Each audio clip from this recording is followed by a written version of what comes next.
Bintu. Ibrahim. Zan iya roƙon ki wani abu? Ka roƙi duka abin da kake buƙata. Ko da rayuwa ta ce Ibrahim. Ina so ki rabu da Yasmin.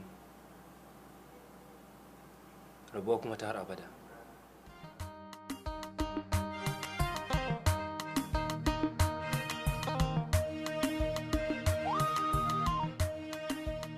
Ke wallahi ko sama da ƙasa za ta haɗe wallahi sai kin fito min da. Wallahi na faɗa miki ban ɗau miki komai ba.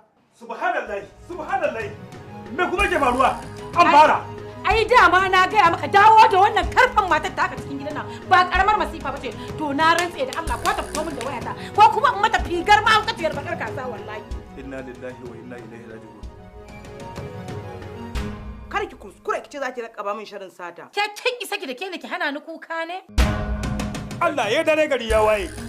Wato an bude shafuka na masifa da bala'i a gidan na ko? Kama yanda ya riga ya expire. Dama dan adam yana expire. Ai duk wanda ya mana kankara sai mu masa na ita shi zan yi magana. A sati mai zuwa cikin shirin Dadin Kowa Sabon Salo. Munafiki Allah ya tsine maka albarka. Wai bayani. Allah da annabi ka yi haƙuri.